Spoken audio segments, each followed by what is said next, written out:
Well, hello, my golf friends, and welcome to part 2 of my series, Don't Just Play Golf, Be a Golfer.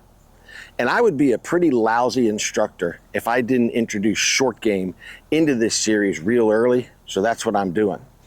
And I want to talk to you about one thing that I see that really separates the golfer from that person that's just out there trying to play golf. And it's the ability to control the distance of your short game shots. Putting and chipping, a golfer has control over the distance that they hit their golf ball. The people that I see out there that are just playing golf, they don't. They don't roll the ball the right distance on the putting green. They don't chip the ball the right distance. So I'm going to show you today the way that you need to be able to control your golf ball on the putting green and the chipping green. So let's start with putting. And what is it in the stroke that allows you to control the distance that you are going to hit the ball? And there's two things. There's two components of a putting stroke that affect distance: length of the stroke and speed of the stroke. And trust me, a golfer has control of both of those. Now, speed of your stroke really kind of stays consistent throughout the whether you're hitting a short one or whether you're hitting a long one. It's a nice rhythm that we get in our putting strokes. Yes, sometimes you're going to have to move that putter a little bit faster, but that rhythm really stays the same. So I want to focus today on length of your putting stroke. And this is where I see that mid-range golfer, that high handicapper, that beginner, just they have no control over the distance that they move the putt. So I've got a very, very simple drill and a very, very simple training aid that I'm going to show you now that's going to help you with this. And then we're going to talk about how to control the distance of your putt when you're out there playing golf. So here's my little simple training aid. It's just a yardstick. And this is a yardstick. Obviously, you can read it. That comes from Home Depot. And the reason that I like this particular yardstick is because it's double-sided, okay? And here's how I use this yardstick. I have a circle drawn right on the 18-inch mark, okay? That circle marks the middle of the yardstick. And then I incrementally have other marks. So going back 4 inches, I've got a blue mark here. Going forward 4 inches, I have a blue mark here. Then 1, 2, 3, 4, 5, then 6 more inches. So this makes a total of well, it's actually, that was 5. This is 11 inches back here and 11 inches here. I have a green mark. So I just use those lines to monitor my stroke. So if I went back to the blue line, forward to the blue line, back to the green line, forward to the green line, back to the end of the yardstick, forward to the end of the yardstick. Okay? Now on the other side, I have different distances marked off. So you can use this when you're putting. And I'm going to hit a putt here that is going to go green line to green line. Okay, I'm going to hit a putt that goes blue line to blue line. Well, that went a little farther forward than the blue line. Okay, one more try. Blue line to blue line. So you can use this yardstick in 2 different ways. One, you can go out to the green and put it on the green and don't even aim it at a hole. Maybe get yourself on a flat area of your practice green and just stand there and make different length strokes and watch and see how far the ball rolls. Okay? So you could stand here and go blue line to blue line and end up with golf balls right about here, green line to green line, and just see where those golf balls go so you can get a feel for how far that ball is going to roll with the size stroke that you're using. And then, adjust your speed a little bit as you're in there. Learn to make your stroke a little bit faster or a little bit slower, whichever way it needs to go, so you end up with some very consistent results. If you were standing here hitting 5 golf balls green line to green line, you would expect all 5 of them to end up in the exact same spot. So that is a way to work on distance of your stroke or length of your stroke, along with speed of your stroke, to control the distance of your golf ball, okay? The other thing that you can then do is get it set up like I have it here, where I'm next to a hole, and I don't even know if it's in the camera shot, but figure out the distance away from the hole that you need to be and the length stroke. So I'm going to use right here, I'm just going to go green line to green line, okay, with just a nice rhythm on my stroke, and stand here and just make putts, okay? And again, the more putts we make, the more putts that we hit, the better putter we're going to be. Now that I'm getting a really good feel for length of stroke and speed of stroke, we need to talk about the thing that allows you to know how hard to swing that putter or how big to swing that putter when you're on the golf course. And this is one thing that all good golfers have. And it's a pre-shot routine, that in the pre-shot routine, there is something built in there that's getting them a feel for distance. If you watched golf on television, the tours, you're going to see almost every single person out there, whether it's the LPGA, the PGA, the senior, that they have something in that pre-shot routine that's getting them a feel for how hard they need to hit the putt. And I'm going to show you what I do in my putting stroke. And I learned this, my very first assistant pro job in Houston, Texas, a long time ago, from the teaching pro who at the time was Kevin Kirk. And Kevin Kirk is one of the best instructors in the country now. Kevin taught me this, and it's very, very basic, and I've been doing it ever since. Trust me, I was a horrible putter back then. And you've got to use your eyes to tell your brain how far away that target is, the hole, and then allow your body to react to that. So what I'm going to do is I am actually going to look at my target while I make my practice swings, okay? And so, matter of fact, I'm going to take my hat off here so you can see me looking at the top of my hat. If I was going to hit this putt and I am just aiming over here to the edge of the green, I am not aiming at a hole, okay? And I'll explain why in just a second.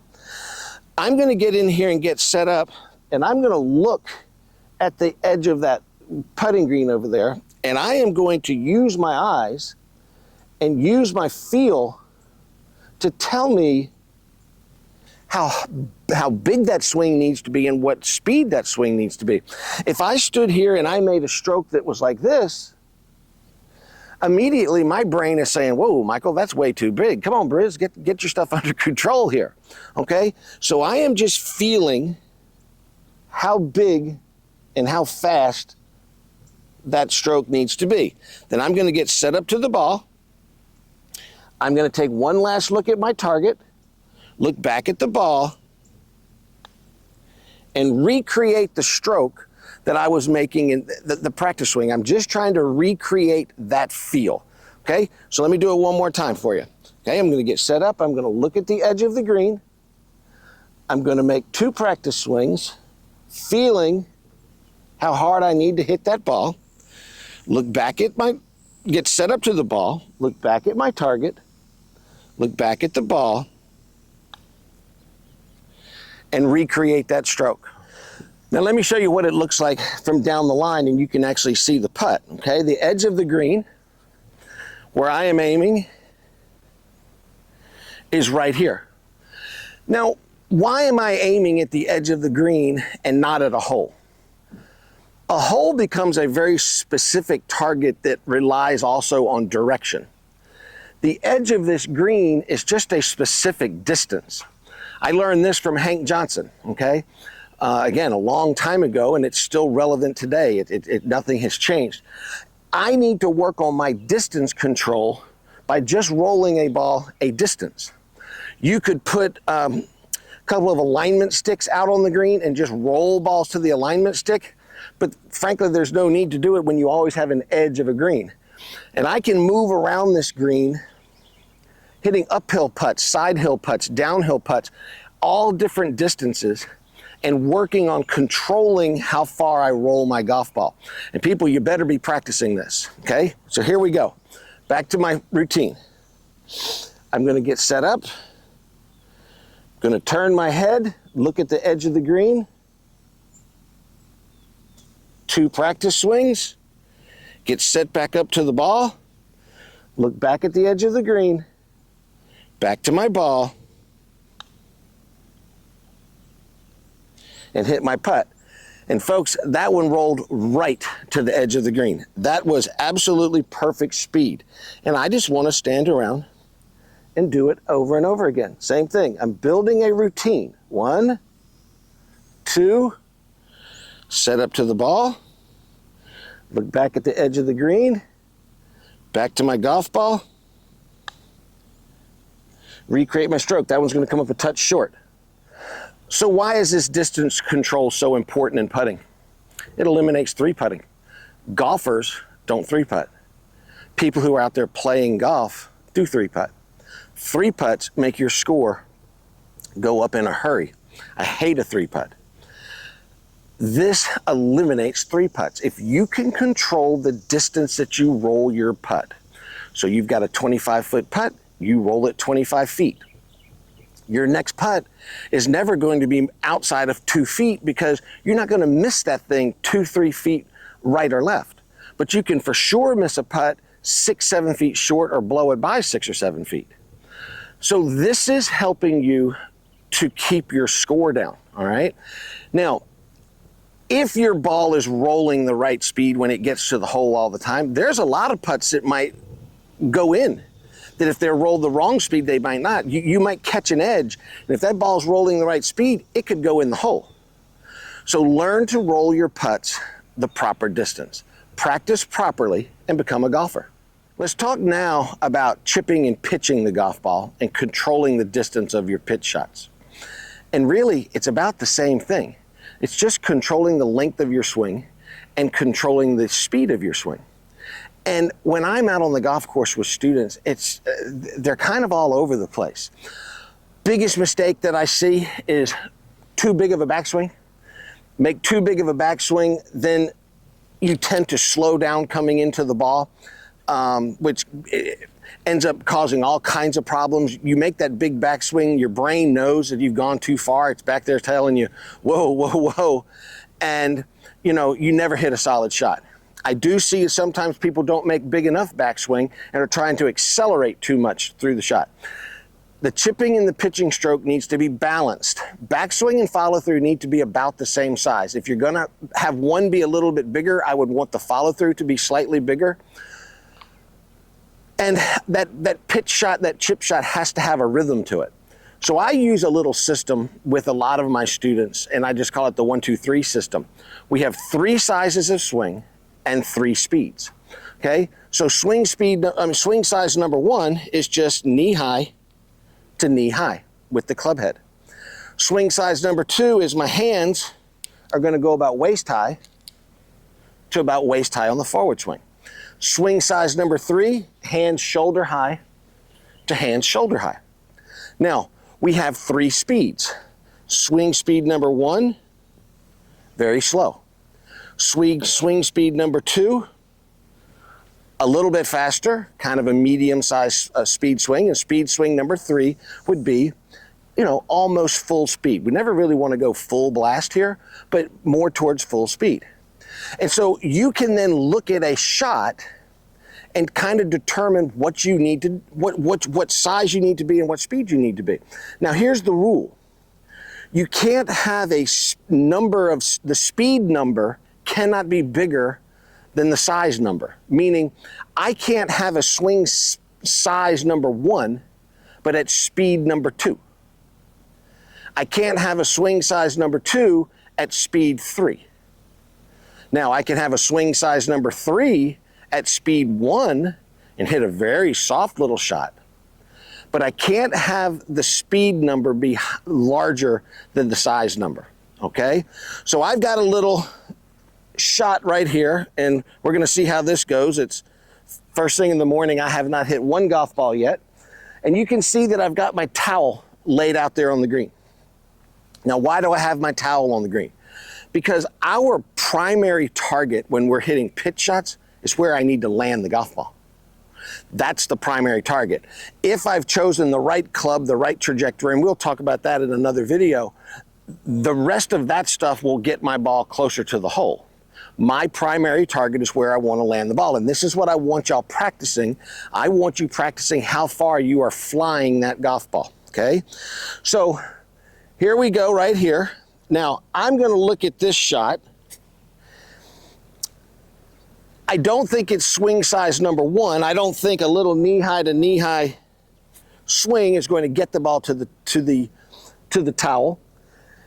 I'm inclined here that medium-sized swing size number two, with a very soft little rhythm, okay? So size 2, swing speed maybe a little bit more than 1, but not really a 2. Just a very soft little swing. Okay, came up a little bit short, but hit solid. Okay, so I just need to adjust my speed a little. Oh, I fluffed that one. The rough here in August gets tough, okay? Our Bermuda rough is very thick and very fluffy. Okay, one more time. So what you want to do is get yourself in a situation, and hey, you don't have to go to the golf course to practice this one. Just go throw a towel on the ground somewhere in your yard. Use different clubs. Use your sand wedge, use your pitching wedge, use your 9-iron, okay? And learn to make what I call a balanced stroke, same size backswing, same size forward swing, and learn to make that stroke with the proper speed. Get control of how far you fly that golf ball. And if you can control how far you fly that golf ball, you're going to start pitching the ball and chipping the ball up close to the hole, where you're giving yourself a chance to one putt. And getting up and down is a very good trait of a golfer. Never getting up and down is the guy that's just playing golf. Well, there you go. There's part 2 in the series. Don't just play golf, be a golfer. Very simple concept. Control how far you hit your golf ball. And, you know, that's the whole key in golf, is we're trying to control the golf ball. But which is what I tell my students all the time. If you want to control the ball, you have to be able to control this. And if you want to control this golf club, your body has to be under control. So you have to be able to control your motions, control the size of your motion, control the speed of the motion, okay? If you struggle with controlling the size of that swing, put yourself in front of a mirror. Let me back up here. And get a mirror in front of you and just look in the mirror and make swings. And learn to make the swings, again, balanced. Backswing, forward swing, roughly the same size. I want to thank y'all for coming in and watching. Drop a comment below if you're in this series and you're enjoying it. I want to hear about your progress. If you're new to this and you found this the first time, hit the subscribe button, hit the notification bell so you know when I do my next part of the series. We're going to talk a lot more short game later down the road. I have a feeling that when I get the former tour player in here, or wherever we go do it, we're going to talk a lot about short game. Because it's just so important that we have a good short game. If you want to be a golfer, you have to have a good short game. So a lot more information coming, a lot more important information coming. So you're going to want to make sure that you catch all of it. So again, hit that subscribe button, hit that notification bell, and let's all learn to play some golf. Thank you so much, y'all, and I'll see you in the next video.